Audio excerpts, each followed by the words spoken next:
ሰላም ለእናንተ ውድ ቤተሰቦች እንኳን በሰላም መጣችሁ። ዛሬ ማን ላይ እንገኛለን? ዩ ላይ እንገኛለን ማለት ነው። ስለዚህ በሁል ሌተር ዩ how can to pronounce እንዴት አድርገን እናነባታለን? ኤን አይተናል፣ ኢን አይተናል፣ አይን አይተናል፣ ኦን አይተናል። ስለዚህ ዛሬ ዩ ወይም አናባቢዎችን የመጨረሻው ድምጽ ላይ ደርሰናል ማለት። ስለዚህ ሌሎችን ዘይ ቪዲዮ ዛሬ ደረሳችሁ ቁጥጥር ማየት ትችላላችሁ። ቻናላችን ሰብስክራይብ በማድረግና ቪዲዮአችን ላይክ በማድረግ አብሮነታችሁ እንዳይለየን። ሀሳብ አስተያየት ካላችሁ ኮሜንት ሴክሽን ላይ ጻፉልን። ስለዚህ ዛሬ ዩ እናያለን። የዚች ዩ ሶስት አይነት ድምጽ እናያለን። የመጀመሪያው አለ፣ ከዚያ ዩ አለ፣ ከዚያ ኡ አለ ማለት ነው። ስለዚህ ይሄ ሶስት ድምጽ እንዴት ይፈጠራል፣ መቼ ይፈጠራል፣ እንዴት አድርገን እናነባዋለን፣ ማን ከማን ቀድሞ ሲመጣ እናነባዋለን የሚለውን በሰፊው እናያለን።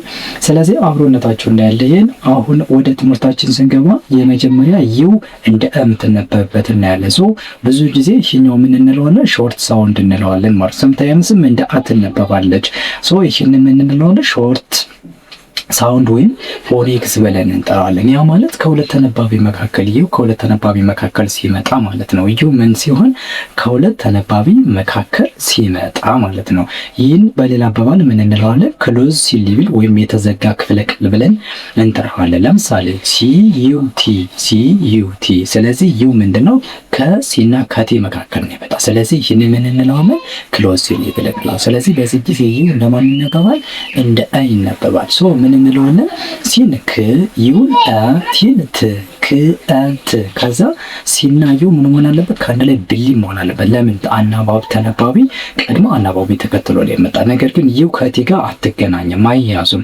ከሲ ጋር ግን የግድ ምን መሆን አለባቸው? ከአንድ ላይ ድምጻቸው መዋሃድ አለበት። ስለዚህ ክት ካት እንለዋለን። ክ ስንል ስድስተኛ ነው። ነገር ግን አ የሚል ድምጽ ስንጨምርበት ሁለቱ አንድ ላይ ሲሆን ካ የሚል ድምጽ ሰተና ካት እንላለን። ስለዚህ ካት የሆነ ነገር መፍሮጥ በሲዘር ወይም በመቀስ ወይም በሌላ ነገር በመቁረጫ ነገር ይሁን ተጠቅመን ስለት ነገር ተጠቅመን ምን ቆርጠው ነገር ከሆነ እሱንን ወደ ሆነ ፒስ ነገር ምን ጋር ከሆነ እሱንን ካት እንላለን ማለት ነው። ስለዚህ ዩ እንደማን ተነበበ? እንደ አ ተነበበ ማለት ነው። ሌላ ኤች ዩ ቲ ያው ኤች ዩ ቲ ኤች እና ቲ ያለ ተነባቢ ናቸው። ስለዚህ ዩ ከሁለት ተነባቢ መካከል ከመጣ አ ስለምን ነው? ህ አ ት ሀት እንላለን። ህ አ ት ሀት ብለን እናነባለን። ስለዚህ ይሄን ምን እንለዋለን? ሾርት ሳውንድ እንላለን። ዩ እንደ አ ከተነበበ ማለት ነው። ኤስ ዩ ኤን ኤስ ዩ ኤን ያው ኤስ እና ኤን አለ ዩ መካከል ያለ። ስለዚህ ስ አ ን ሰን ሰን እንላለን። ሰን ፀሐይ ስንል ሰን እንላለን። ስለዚህ ዩ እንደማን? እንደ አ ተነበበ ማለት ነው። ቢ ዩ ዲ በግ በግ። ስለዚህ ዩ እንደ አ ተነበበ። ዛት ሚስ ምን ማለት ነው? ነፍሳት ስንል በግ እንላለን። ዩ እንደ አ ተነበበ በሁለት ተነባቢ መካከል ሲመጣ ማለት ነው።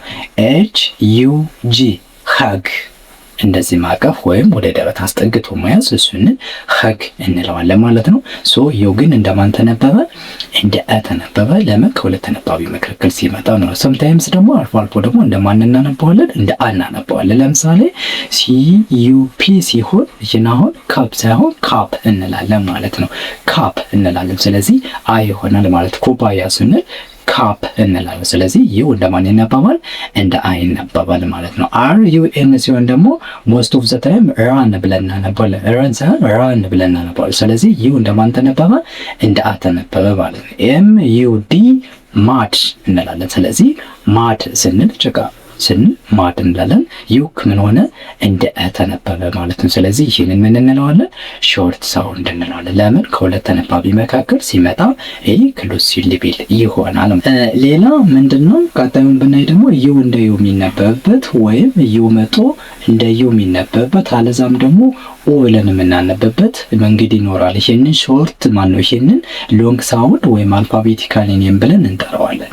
ሎንግ ወይም አልፋቤቲካል ኔም። ለምን? ዩ አሁን እዚህ ላይ መጥቶ እንደ ዩ ነው የሚነበብ። ሞስት ኦፍ ዘ ታይም ይሄኛው ምን ላይ እናገኘዋለን? የኢ ማጂክ ሳውንድ ላይ እናገኘዋለን። ኢ ማጂክ ሳውንድ ማለት ደግሞ ምን ማለት ነው? ኢ ኢ መጨረሻ ላይ ትመጣና ከዛ በፊት ያለችው ምንድነች? ተነባቢው ላይ ከተነባቢው በፊት ዩ ከመጣ ሞስት ኦፍ ዘ ታይም ይህንን ምን እናደርገዋለን? እንደ ዩ እናነባለን። ፎር ኤግዛምፕል ምሳሌ ስናይ ደግሞ ሲ ዩ ቲ ኢ ነው። አሁን ለምሳሌ ኢ ከዚህ ላይ መጨረሻ ላይ መጥቷል። ቅድም ሾርት አድርገን ዩን ሳና አስገባ የተነው ነበር። ያ ማለት ከተብለው ነበር። አሁን ደግሞ ዩ ስለመጣ ምን ይሆናል ማለት ነው? ኪዩት ይሆናል ማለት ነው። ኪዩት። ስለዚህ ዩ የሚለው ድምጽ ይመጣል። ለምን? ዩ ሎንግ ስለሚሆን ኢ መጨረሻ ላይ ስላለ ማለት ነው። ስለዚህ የኢ ድምጽ ገና ምንድነው? አይናበብም፣ ሳይለንት ነው የሚሆነው።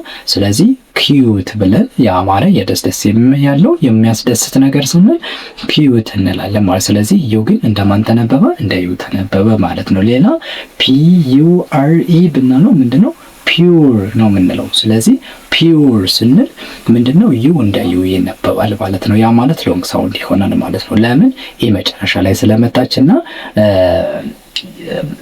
ማጂክ ሳውንድ ስለሆነች ማለት ነው። ማጂክ ሳውንድ ስለሆነች ዩ እንደ ዩ ይነበብና ፒውር እንላለን። ሲ ዩ ቢ ኢ ኪዩብ ነው የምንለው። ኪዩብ። ስለዚህ ኪዩብ ይሄ 6 ጎን ስንል ዩ እንደ ዩ ይነበብና ኪዩብ እንላለን ማለት ነው። ስለዚህ ዩ ከዚህ ላይ እንደ ዩ ይነበብና ሎንግ ሳውንድ እንለዋለን ማለት ነው። ለምን? ኢ መጨረሻ ላይ ስለመጣች የኢ ማጂክ ሳውንድ ስለሚይዛት ዩ ሎንግ ትሆናለች ማለት ነው። በዚህ ምክንያት ምን እናደርጋለን?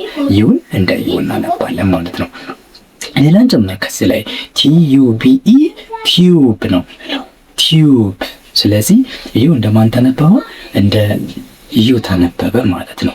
አሁን ከዚህ ላይ ደግሞ ወጣ ብሎ የሚነበበው ዩ የሌለ ኢ ማጂክ ሳውንድ የሌለበት ነገር ግን ዩ እንደ የሚነበብ ለምሳሌ ኤች ዩ ኤም ኤ ኤን ሂዩ ነው የምንለው። ይኸው ሂዩማን የሰው ልጅ ወይም ሰው ስንል ሂዩማን እንላለን። የሰው ልጅ ስንል ደግሞ ሂዩማን ቢንግ። ስለዚህ ሂዩ ስንል ዩ እንደማን ይነበባል? እንደ ዩ ይነበባል። ይህም ሎንግ ሳውንድ እንለዋለን ማለት ነው። ሌላ ኤም ዩ ኤስ አይ ሲ ሚውዚክ። ሚውዚክ ሚው ነው የምንለው ሚውዚክ። ስለዚህ ዩ እንደማን ይነበባል? እንደ ዩ ይነበባል ማለት ነው። ሌላ አሁንም ከዚህ ላይ ምን አለ?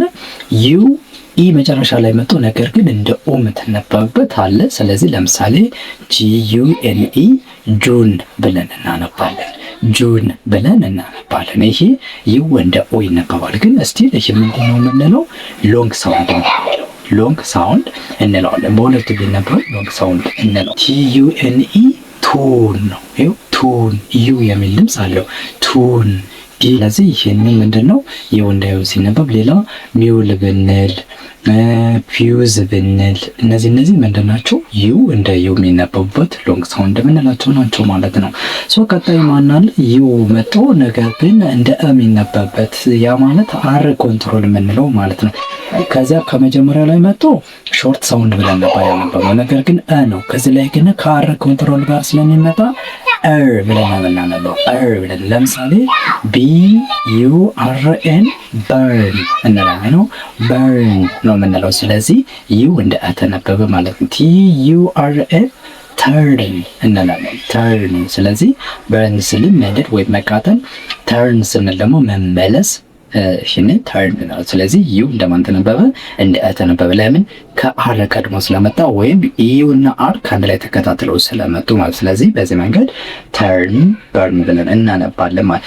ኤስ ዩ አር ኤ ሰርፍ ኤስ ዩ አር ኤ ሰርፍ ብለን እናነባለን። ሰ ነው እሺ፣ ሰ ምክንያቱም ዩ ናት። ዩ ግን እንደ አ ስለምትነበብ ሰርፍ ብለን እናነባለን ማለት። ስለዚህ ዩ አር ኮንትሮል ብለን የምንጠራው ወይም ዩ ከአር በፊት ከመጣ አ ብለን የምናነበው አር ኮንትሮል ሳውንድ የምንለው።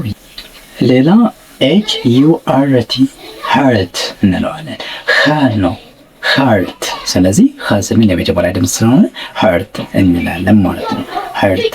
ኤፍ ዩ አር ፈር ፈር። ስለዚህ እነዚህ ምንድን ናቸው?